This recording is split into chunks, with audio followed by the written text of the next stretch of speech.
Podcast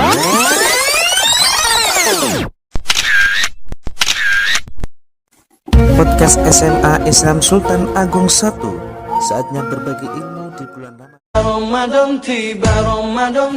Assalamualaikum warahmatullahi wabarakatuh. Waalaikumsalam warahmatullahi wabarakatuh. Bismillahirrahmanirrahim. Alhamdulillahirabbil alamin. Wassalatu wassalamu ala asyrofil anbiya'i wal mursalin sayyidina wa maulana Muhammadin wa ala alihi wa sahbihi ajma'in. Amma ba'd. Hai sobat podcast SMA Islam Sultan Agung 1 Semarang. Bertemu lagi kali ini bersama saya Ana Nur Farihah. Untuk kesempatan kali ini kita punya tema yang sangat menarik, masih berhubungan dengan bulan suci Ramadan. Kita ada tema tentang Al-Quran dan cara untuk menghatamkannya. Maka dari itu di studio kali ini saya sudah ditemani oleh 3 narasumber terbaik kita. Yang pertama ada Bapak Muhammad Ihsan Fanani. Assalamualaikum Bapak. Waalaikumsalam warahmatullahi Yang kedua wabarakatuh. ada Bapak Khairon Al-Hafid. Assalamualaikum Bapak. Waalaikumsalam. Yang ketiga ada Pak Rian Prasetyo. Kelihatan enggak ya? Assalamualaikum Bapak. Waalaikumsalam. Oke, karena kita sudah mematuhi protokol kesehatan, semua guru sudah divaksin, kita sudah jaga jarak, sudah cuci tangan dengan sabun atau pakai hand sanitizer. Maka dari itu kita buka mulut nggih Bapak nggih. Monggo. Iya tuh. Biar lebih nyaman. Oke, sesuai tema kita pada kesempatan kali ini, yang pertama saya mau bahas tentang keutamaan membaca Al-Quran, adab-adab membaca Al-Quran dan lain sebagainya. Yang pertama saya mau menuju ke Pak Khairon dulu, Bapak. Al-Quran itu kan merupakan salah satu mukjizat yang diberikan kepada Rasulullah Nabi Muhammad SAW. Kalamullah yang pastinya sangat istimewa. Maka dari itu pasti banyak sekali keutamaan dalam membaca Al-Quran gitu Pak. Ya, mungkin bisa dijelaskan, bisa diberi ulasan sedikit Bapak, karena keistimewaannya pasti ada banyak keutamaannya. Lalu bagaimana adab-adab kita saat berhadapan dengan Al-Quran tersebut? Monggo Bapak. Terima kasih Bu Ana. Sekilas tentang Al-Quran gitu. Seperti yang disampaikan tadi bahwa mungkin yang perlu kita ketahui adalah pertama, Al-Quran itu adalah kalamullah, ucapan Allah, firman Allah. Dan ini salah satu keistimewaan Al-Quran itu bisa kita bayangkan. Al-Quran itu adalah kitab suci, kitab yang mulia, diturunkan oleh zat yang mulia, diturunkan, diberikan kepada manusia yang paling mulia, turunnya di tempat yang paling mulia, yaitu di tanah haram. Waktu turunnya di waktu yang paling mulia, yaitu bulan Ramadan. Malam turunnya malam yang paling mulia, yaitu malam Lailatul Qadar. Jadi Al-Quran itu serba mulia, serba mulia. Isinya istimewa semua ya Bapak ya. Istimewa. Jadi kalau kita ingin ikut mulia, secara otomatis harus ikut merawat Al-Quran. Dalam sebuah hadis Rasulullah SAW bersabda, Innallaha yarfa'u bihadzal kitab aqwaman wa yadh'u bihi akharin. Jadi karena Al-Quran Allah akan mengangkat derajat suatu kaum, karena Al-Quran juga Allah akan merendahkan suatu kaum. Jadi ketika kita menghormati Al-Quran, memperlakukan Al-Quran dengan sebaik-baiknya, ya Pak, insya Allah kita akan derajatnya akan ditinggikan oleh Allah Subhanahu Wa Taala. Tapi sebaliknya ketika kita menganggap Al-Quran sesuatu yang biasa atau bahkan ngenteng istilah Jawane atau melecehkan Pak, insya Allah niku sangat bahaya, sangat bahaya. Karena ketika kita memuliakan Al-Quran, Pak, insya Allah Allah akan memuliakan kita. Ketika kita meremehkan Al-Quran, Pak, insya Allah Allah juga akan merendahkan kita. Intinya ketika kita ingin hidup mulia, bersama Al-Quran. Dalam hadis yang sering kita hafalkan, khairukum man ta'allama Al-Quran wa 'allamahu. Jadi sebaik-baik manusia adalah orang yang belajar Al-Quran dan mengamalkannya. Itu kira-kira sementara seperti itu, sekilas tentang Al-Quran gitu. Atau lagi perlu ditambah lagi? Oke, Al-Quran sangat istimewa, semuanya penuh dengan kemuliaan, dan maka dari itu antara syafaat atau laknat. Alhamdulillah. Selanjutnya Bapak, untuk adab-adab dalam saat kita berhadapan dengan Al-Quran itu sendiri Bapak, berikut. Sebenarnya kalau saya melihat adab kan banyak cuma kalau menurut saya melihat fenomena yang sekarang ini yang saya lihat, mungkin di sekolah juga, di tempat-tempat lain juga, saya cuma malah cenderung bagaimana cara agar kita itu senang atau cinta kepada Al-Quran, karena ketika kita lihat mungkin tidak banyak orang yang begitu cinta, tidak banyak orang yang suka darus atau belajar Al-Quran. Mungkin yang menarik untuk dikaji mungkin itu kalau adab nanti masuk dalam bagian itu juga mungkin. Jadi mungkin perlu kami sampaikan, mungkin masuk dalam keutamaan Al-Quran tadi ketika kita mengetahui keutamaan Al-Quran Pak, insya Allah kita akan tertarik. Tapi ketika kita tidak mengetahui apa itu Al-Quran mungkin kita akan cuek, sama seperti ketika Pak Esan dulu remaja ketika Pak Esan dulu remaja sama istrinya orang kenal tidak apa-apa, tidak ada hubungan. Tapi ketika kenal sama istrinya akan timbul rasa cinta, ya Pak ya. Betul. Yang tertarik itu menarik. Nah, ketika sudah cinta nanti akan menjadi satu kebutuhan. Ketika kita tidak tahu Al-Quran, kita akan menganggap Al-Quran harus sesuatu yang biasa. Tapi ketika kita sudah paham Al-Quran, insya Allah nanti berikutnya kita akan merasa cinta. Ketika kita cinta, pada akhirnya nanti kita akan merasa butuh. Itu sama seperti kita yang sudah punya istri atau suami mungkin yang bisa merasakan. Tapi kalau belum punya istri atau belum punya suami mungkin belum bisa merasakan ya Mas ya. Sabar ya Pak Esan. Jadi kalau kita tanya Pak Esan, itu Pak Esan mungkin kalau tidak melihat istrinya semalam saja, mungkin raiso turu ya Pak ya. Bisa ora Pak? Botak langsung ya. Ya itu lihat situasi. Itu rambutnya botak itu. Itu karena cinta akhirnya menjadi kebutuhan. Ketika satu hari saja tidak melihat, rasanya hidup terasa hampa. Nah, ketika kita tahu Al-Quran, keutamaan Al-Quran, wah, masya Allah, kita insya Allah akan merasa butuh. Tapi ketika kita tidak tahu Al-Quran apa manfaatnya apa, kemudian gunanya apa, fungsinya, kita akan cuek-cuek saja. Mungkin satu hal yang kami sampaikan nanti kersane terus ke Pak Esan, ketika kan ada yang manfaat di dunia, ada manfaat di akhirat. Ini kita bahas di dunia yang mungkin perlu kita butuhkan, yang kebanyakan orang butuhkan. Jadi dalam satu hadis yang sering kita dengar juga, man sahulahul Quran wa zikri an mas'alati a'taituhu afdalama u'tiya sa'ilin. Itu hadis qudsi. Jadi barang siapa disibukkan oleh Al-Quran dan zikir sehingga sampai orang sempat berdoa kepada Allah, saking sibuknya ngoten nggih. Jadi pagi ngaji, sore ngaji, malam ngaji, turu tangi turu ngaji meneh sampai ora keberdungu.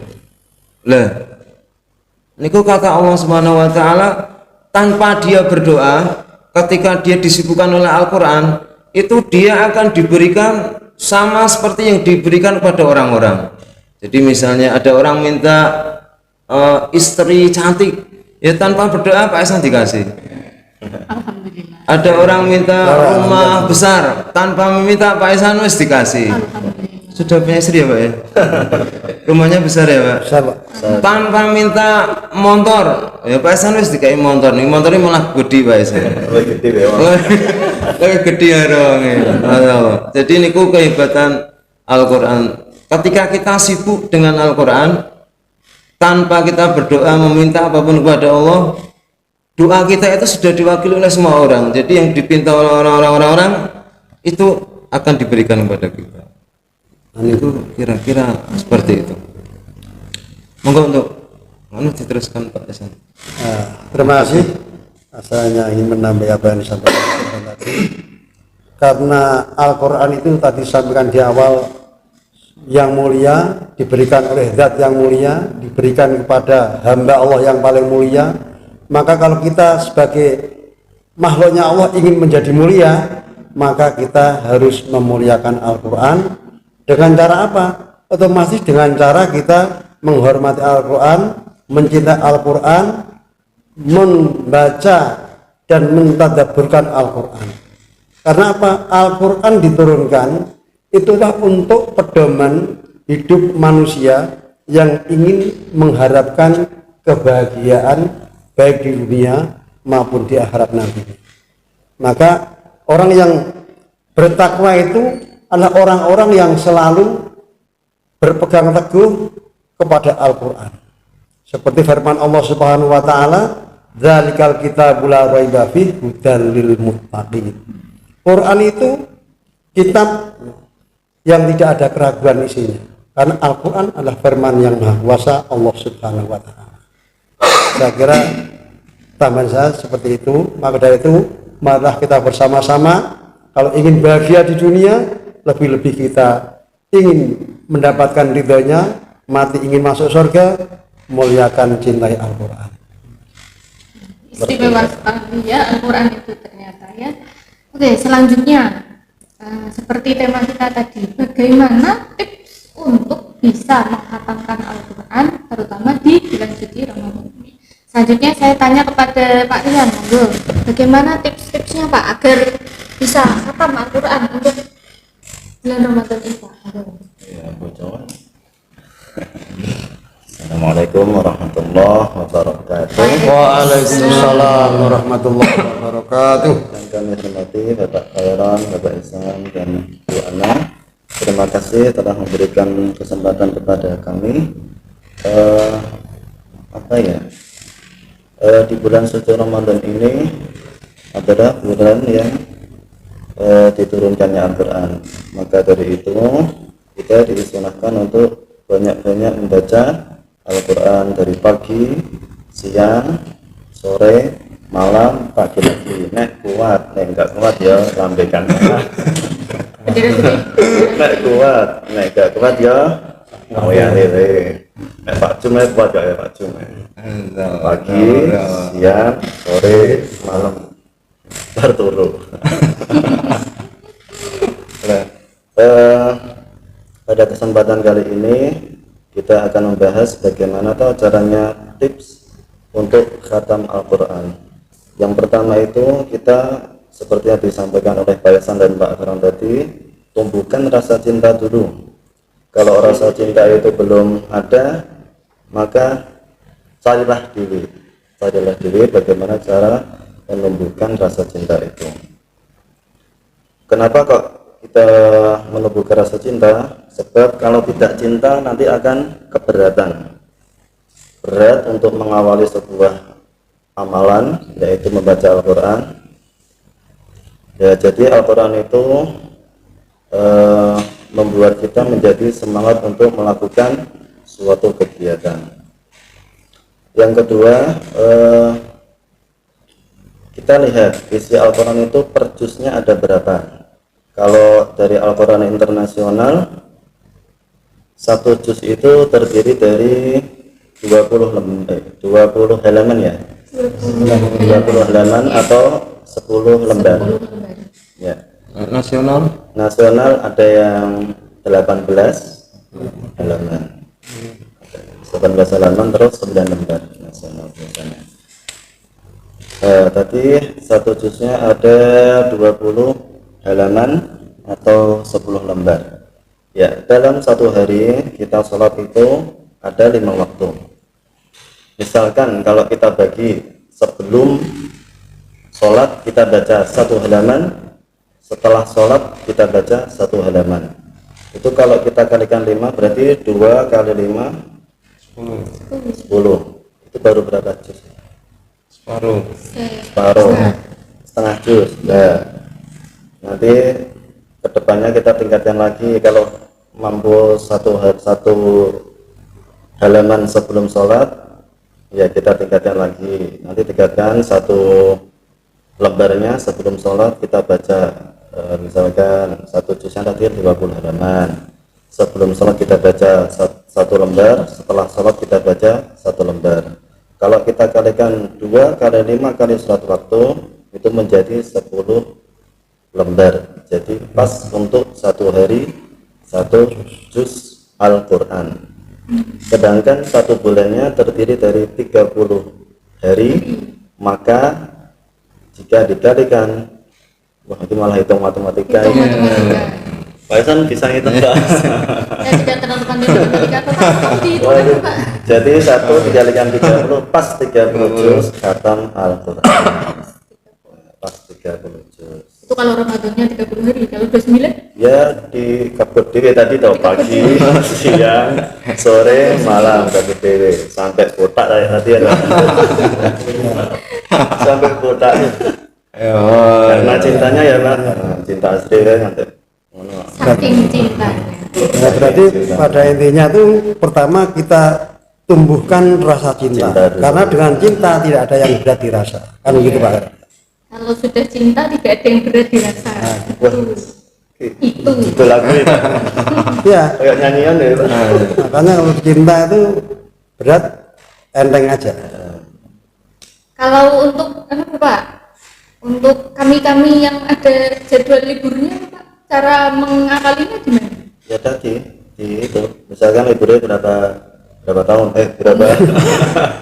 Enggak bertahun-tahun. Oh, udah. Umum. 1 pekan ya. Berarti 20 biasanya. 20 30 dikurangi 7 20 sekitar 23 ya. Sepertinya. Berarti 23 hari. Ya dibagi saja. Kalau misalkan kemarin saya menemukan itu Bu, anak perempuan. Ya. Anak perempuan kan itu. Ya pasti Pak. Perempuan itu beda, Pak. wanita. Iya. Itu. Wanita juga. Saat itu kemarin kan saya ujian evaluasi GPK kelas 12. Itu setiap anak tuh tak tanyakan, ini kan mumpung di bulan Ramadan, tadarusnya sampai mana, sudah juz berapa, sudah juz 15 atau 14 gitu toh. Tapi ada anak satu toh kan kita membagi tiga kelompok. Sudah kelas 12 ada 300-an kita bagi 3, berarti saya memegang sekitar 100-an. Jadi 100 anak yang saya tanyakan itu ada satu yang mengatakan Al-Quran yang luar biasa. Satu anak mengatakan luar biasa. Itu tidak hafid, bacanya ya kayak orang hafidnya itu. Bacanya kayak orang hafid. Jadi dia baca 1 hari itu bisa 5 juz. Tapi dia tidak hafid. Tak tanya kamu hafid tidak? Tidak Pak. Jadi habis sholat subuh 1 juz, habis sholat dulu 1 juz, jadi 1 juz terus. Tapi habis sholat maghrib setengah juz karena waktunya gede. Nanti di cover di pas isya. Itu kalau dia mengatakan itu berarti 1 hari 5 juz, khatam dalam waktu 6 hari ya berarti ya. 6 hari. Kalau dikalikan dengan Ramadan berarti 5 kali khatam kemudian. Bisa 5 kali khatam. Oh, waduh. Kemarin di kelas 12 kalau tidak salah kelompoknya wali kelasnya Pak Maftukul Ali. Pak Maftukul Ali. Masya Allah, istimewa. Ujuk Pak, ujuk. Gitu. Gitu. Ada beberapa cara ya. Selanjutnya lah, kalau bagi yang belum lancar membaca Al-Qur'annya Pak, gimana? Itu kalau Al-Qur'an itu nggih saking istimewane nggih. Kalau bacaannya bagus, dia bersama para malaikat. Kalau bacaannya terbata-bata, merasa kesusahan membaca, dia akan tetap mendapatkan pahala. Yang penting dia tetap belajar. Justru dua. Tetap belajar. Balanya malah dua ya. Nah, lahu ajrone malah balanya malah dua. Nggih, aturannya nggih tetap harus belajar dan tetap harus dengan menggunakan kaidah tajwid, harus tetap tartil. Nah, mungkin pengalaman Pak Esan nih yang ngimami dengan cara 7 menit mungkin. Tarawih, Pak. 7 Banyak menit kan atau 5 menit. Tarawih kilat begitu. Ya, Kan kalau tarawih kilat kan dipastikan bacanya itu kan juga kebut. Jalan petir. Apakah yang jadi pertanyaan saya adalah apakah saat kita membaca Al-Qur'an itu harus selalu takbir? Karena kalau kita lihat sendiri, kalau imamnya takbir misalkan Pak, imam takbir bacaannya suratnya panjang-panjang itu insya Allah nggak ada Makmum nggak jamaahnya salah malah lagi. takbir. Makmumnya itu malah Ya, terima kasih Pak, atas pertanyaan itu. Namanya Pak Kebetulan Deka. memang saya nyok ngebut. kalau Tadi disampaikan Pak Heron, yang penting kita berusaha mengikuti kaidah-kaidah. Biasanya kan Fatihah itu satu nafas, berarti kan wasol semua. Gitu. Wasol semua. Makanya kita harus tahu kalau dibaca wasol itu baris bagaimana, ketika dibaca wakaf bagaimana. Masalah panjang pendek itu kan melihat kalau kecepatannya 100 per kendaraan, otomatis jarak panjang pendek kan tidak seperti kita berjalan dalam kecepatan 50. Jadi yang penting kita tahu aturan-aturannya, tahu ketika wakaf bagaimana, ketika wasol bagaimana. Contohnya membaca kul huwallahu ahad. Itu kalau diwasolkan kan, kalau kita nggak tahu, banyak kan termasuk saya sendiri pernah ngalami kul huwallahu ahadulillah. Padahal kan salah. Setelah saya mengaji, saya bertemu dengan Ustadz Khairon, saya ngaji Pak Larian. Ternyata saya ke tempat qiraati. Saya sudah belajar di pesantren. Saya di sana tuh sampai 20 kali, sampai imam tuh gedek almarhum, ya. Saya suruh setengah bulan, seminggu datang. Suruh 1 bulan, setengah bulan datang. Setiap ditanya, udah bisa Pak? Insya Allah. Bener. Tapi yang kemarin salah, jadi bener, tapi ada salah baru lagi. Terus almarhum Bapak bilang, jenengan itu sebenarnya bisa, tapi karena sudah terbiasa tidak ada yang menegur, mengingatkan. Jadi seperti ini tidak bisa hanya karena nggak ada yang mengingat di rumah kan ngaji sebenarnya baru wah ini Pak Eksan kan ngelek. Tapi setelah saya ternyata ke Pak Imam ke qiraati, ternyata banyak kekurangan-kurangan karena keteledoran itu tadi. Maka dari itu kecepatan dalam membaca sebetulnya tidak apa-apa selama kita tahu rambu-rambunya. Ibarat kita naik kendaraan, panjang pendeknya itu yang penting. Panjang pendeknya itu kan kalau ibarat kendaraan kita dengan kecepatan 100 dengan kecepatan 50 atau 60 kan lain. Nah, maka dari itu ya kalau kecepatan 100 kebanyakan yang tahfidz itu kalau ngaji yang 1 hari khatam, tidak mungkin kita membaca qul huwallahu ahad, tidak mungkin. Rambunya berapa hari nanti? Tapi cepat. Maka yang penting belajar itu wajib. Maka Rasulullah Muhammad SAW bersabda, "Thalabul ilmi faridatun ala kulli muslimin wa muslimatin minal mahdi ilallah." Jadi belajar itu jangan dianggap sudah pintar lalu nggak mau belajar. Kalau sudah pintar nggak mau belajar, nggak mau menerima nasihat orang lain, nanti akan jadi kesombongan. Kiranya seperti itu. Terima kasih. Mungkin satu lagi ya Bu. Iya, Bapak. Ada kecenderungan mungkin di masjid musola itu ada semacam prestis, seandainya satu masjid khatam 3 kali, masjid yang lain khatam 5 kali begitu ya. Mungkin di tempat kami mungkin begitu, enggak tahu di tempat lain, di tempatnya Pak Esan. Jadi ada semacam lomba-lomba untuk menghatamkan banyak-banyakan secara kuantitas nih, secara kuantitas. Padahal yang wajib dalam Al-Qur'an itu adalah tartil itu hukumnya wajib. Nah, ketika kita membaca dengan kecepatan tinggi seperti yang Pak Esan tadi sampaikan. Tapi kalau tetap tartil tidak masalah. Ketika cepat tapi tartilnya ditinggalkan, ya itu yang menjadi masalah. Nah, untuk teman-teman kita yang atau untuk anak-anak yang mungkin kurang begitu lancar, itu tidak usah terpaku sama itulah. Yang penting kalau batasan khatam itu kan menurut Rasul itu kan 1 bulan sekali. 1 bulan sekali. Terus ada saya kuat 25 hari masih kuat, 10 hari masih kuat, sampai akhirnya ada satu hadis itu paling 3 hari, ada yang 5 hari, jangan lebih dari itu. Karena ketika kita membaca cepat-cepat niku biasanya akan marka diterak marka diterai dan teledor.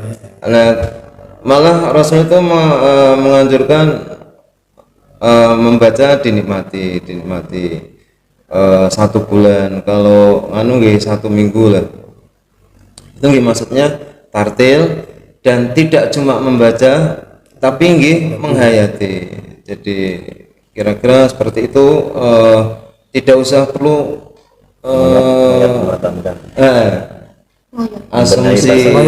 asumsi kuantitas nih, kuantitas sehingga biasanya meninggalkan kualitas. Kira seperti itu. Menarik sekali bukan ulasan kita pada kesempatan kali ini.